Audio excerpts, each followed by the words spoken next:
Okay, hello everyone, this is Lance Ash. I guess I shouldn't have to say that any further.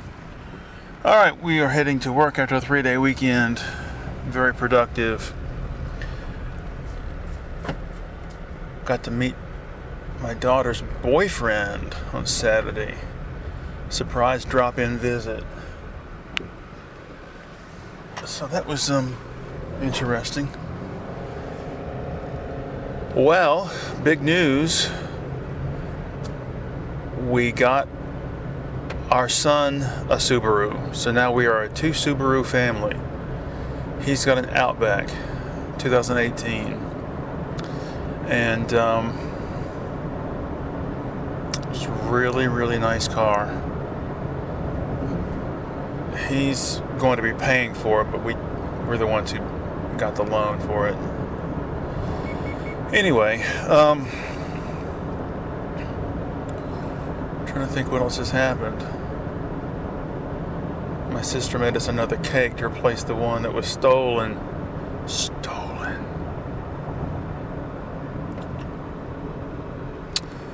As of midnight tonight, well, tomorrow, let's just put it that way.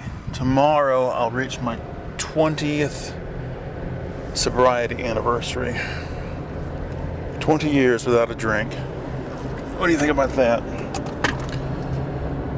Of course, certain people are poo-pooing the whole thing because it's just your alcohol anniversary date. It doesn't count because other drugs were used in the interim.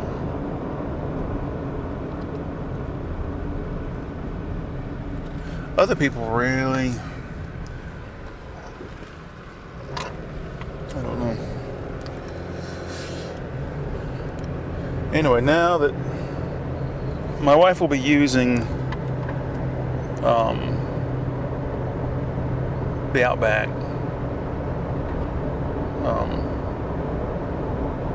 also. So this car, the Crosstrek, is really much more my car now.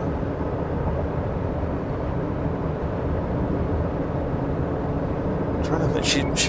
She's put some bottles of water in here, which I can't stand. I'm trying to find a place to put this one that's been rolling around. I found a different pair of sunglasses, hoping they would be darker, but they're not much different. I had a pair of great sunglasses.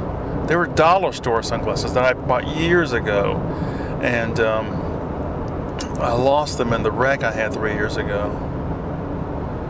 Spilled out on the ground somewhere and never got them back.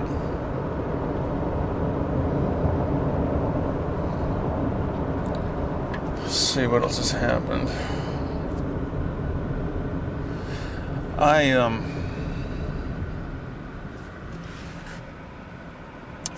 started a new painting this weekend. Finished one, started another.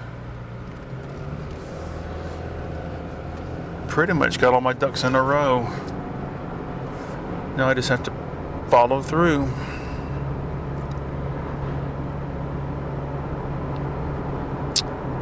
I'm reading The Ambassadors by Henry James.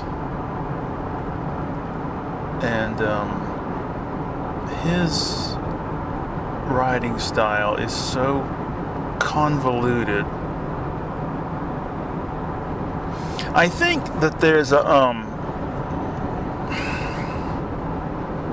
recurring element, probably not just in his writing, but probably in his personal life, where he appreciated the type of conversation or type of human interaction where people talk around things. You're holding a conversation, and what you're saying is not directly bearing on what you're actually talking about.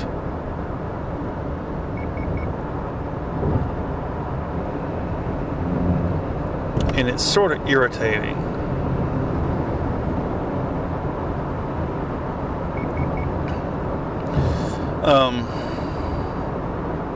My wife and I were watching something. Oh, I can't think what it was now. But anyway, my wife figured out how to have the digital speedometer display come up, which is good. Because the clock hand one's sort of irritating. Maybe now I can keep the damn settings the way I want them and not have people interfere with them. Anyway, we're watching something, and I couldn't believe I was able to summon up this guy's name from my memory banks. But I said, that guy reminds me, the way he looks reminds me of, I know what it was. It was this black woman, bald black woman, wearing this huge, like, is caftan the right word? She lived in an apartment in Paris, and my wife was showing me the video because it's just a fantastic apartment, and the view out on the balcony was amazing. And I said, she looks like, and I summed up the name Lee Bowery, who was like a fashion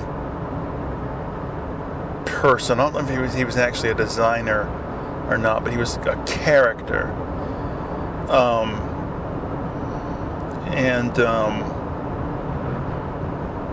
Anyway, he was known for these what's the word I'm looking for? Art performances. They were really outre. And anyway, I was reading about him, and one of his friends or acquaintances said that he was always in character. And this is a recurring question for me. I think there was a point in my life when I could have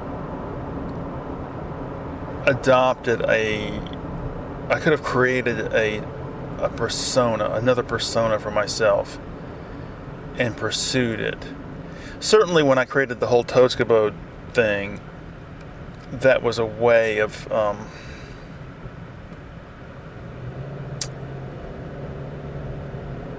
doing that. But the problem is,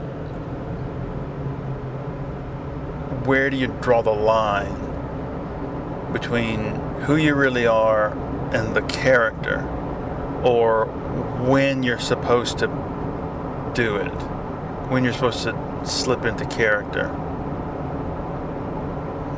And there's so many people. Olaf Schubert comes to mind, and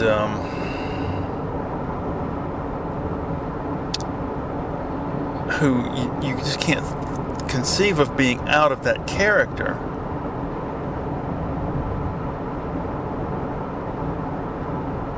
People like Rowan Atkinson / Mr. Bean, that's clearly, there's a clear demarcation there. Jacques Tati and Monsieur Hulot, there's a clear demarcation. But it doesn't even have to be a separate name,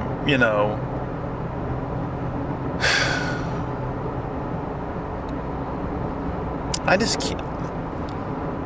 There's an attraction there for me to do something like that, but at the same time,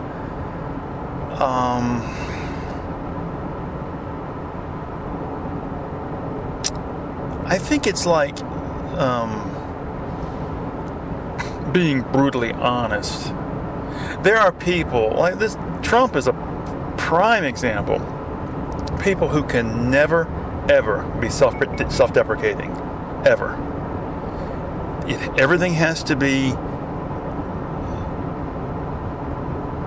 a superlative with them. And but I always thought it was funnier or more entertaining to just tell the truth.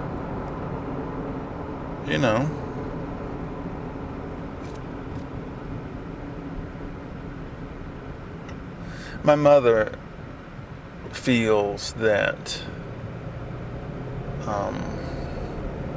my alcoholism and my shady past should be a source of shame to me. It's something I should keep hidden forever. Never tell the children about it. I don't see it that way.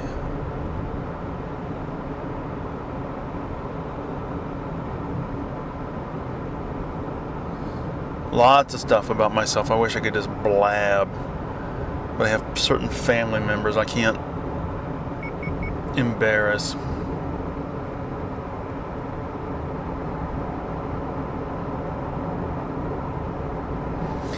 You have to play the game a good bit. I hate it.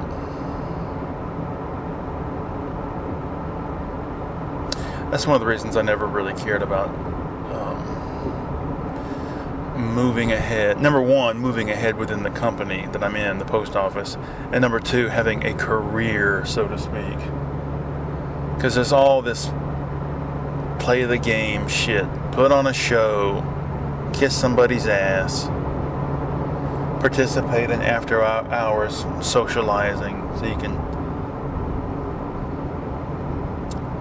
make connections and all that shit. And to what end?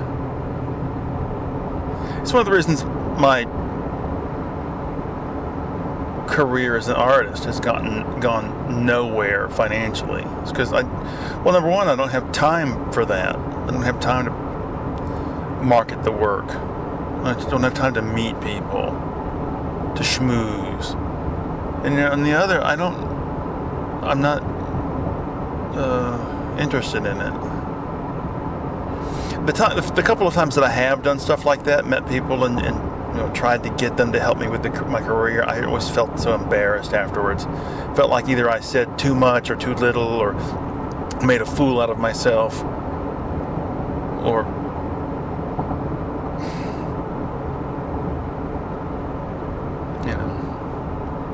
you never know what they want out of you. Never know what is expected.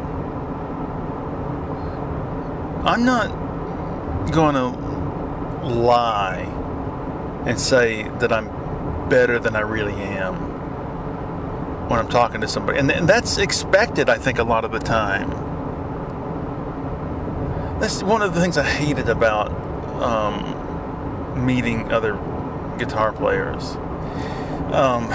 Either they were the type of people that really, there was a big this macho competition thing, and they really wanted to let you know that they were really great and tell lies and promote themselves, or they were a little bit too polite for that, and then they would turn around and praise you, and you'd feel like, what are you doing?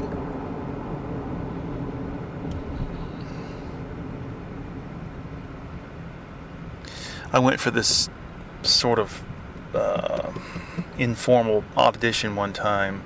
A friend of mine knew this woman who was putting together a band. She had some, I don't know what it was all about. But anyway, I went over there, and we were just it was just very informal. And I didn't bring a guitar with me. One of the guys that was there handed me a guitar, and I just noodling around on it, right? And he said, "Oh, your playing reminds me of Lou Reed," and I didn't know how to deal with that, because I never thought of Lou Reed as much of a guitar player in the first place, and number two, I certainly never thought of him as a lead guitar player, which is, I wasn't playing chords, I was just sort of soloing a little bit. So I responded kind of like, "Oh, yeah, okay," and he got offended and said, "Oh, sorry." Just don't know how to deal with people. When I was a kid, a little kid, like kindergarten, first grade, second grade, I had to be the boss when I played with other kids. I had to be the leader. And as I got older, that became uncomfortable.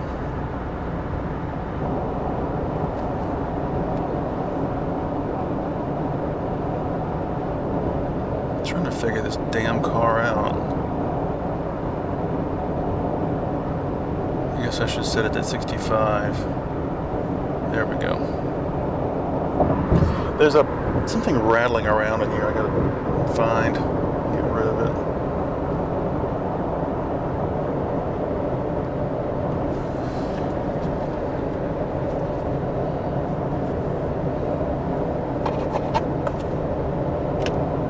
I think it's a, what do they call those? A clip for papers. One of those squeeze clips. There's a word for them.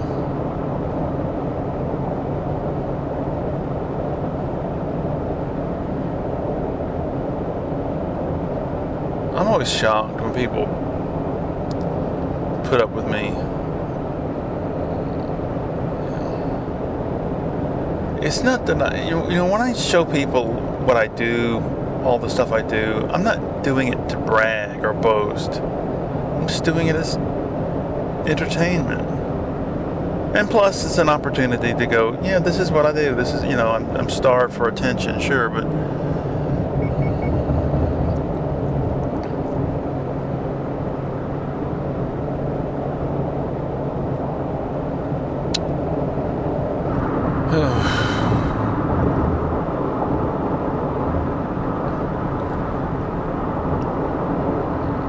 I think what else happened this weekend, this past week.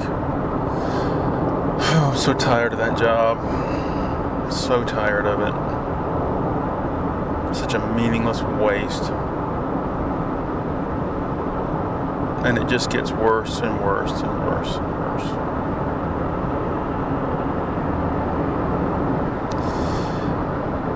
We have scanners. Everybody's supposed to have a scanner. They're called ring scanners. They fit over your index and middle finger, and then with your thumb you trigger the scanning function. You're supposed to scan what it's supposed to be for, scanning parcels, so that customers at home can follow the tracking number online and see where their package is at. But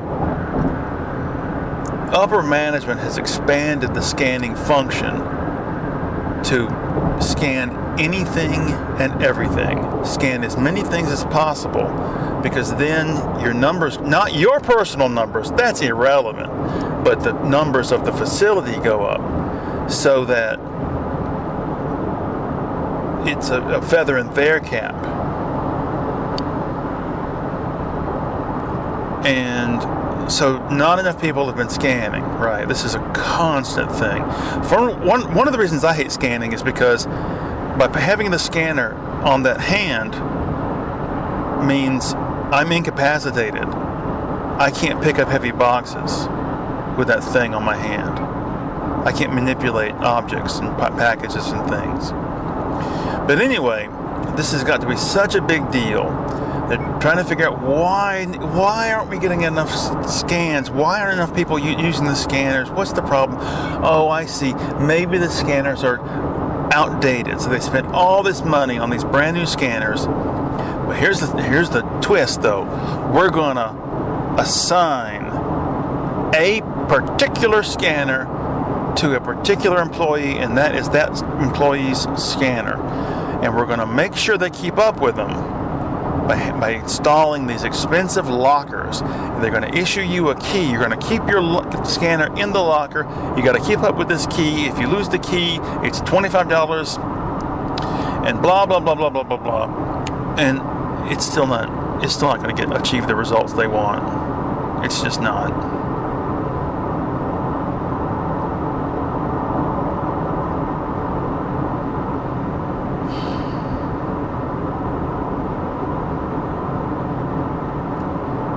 I see so many people just engrossed. There's the kid who about 2 weeks ago on the school bus, the bus driver passed out, and this kid ran forward and steered the bus and saved the lives of everybody and all this shit. Well, now it's come out that the reason he did it was because he was the only kid on that bus that wasn't engrossed in his phone. engrossed in some sort of electronic device.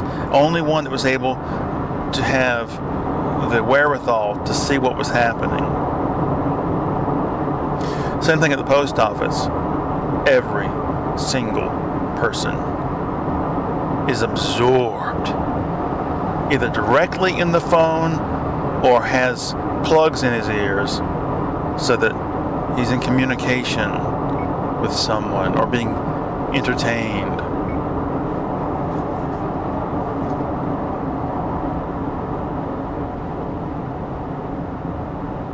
And supposedly they're re-emphasizing the rule against this, but nothing will be done.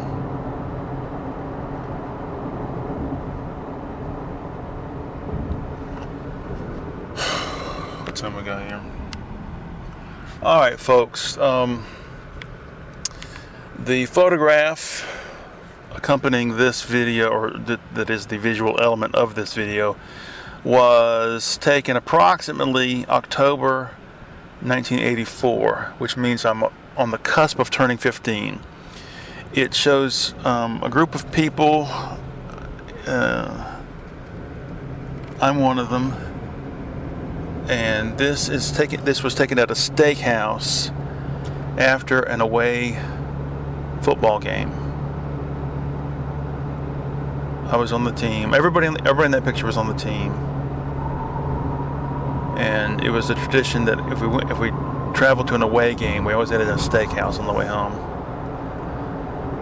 And little glimpse into my past.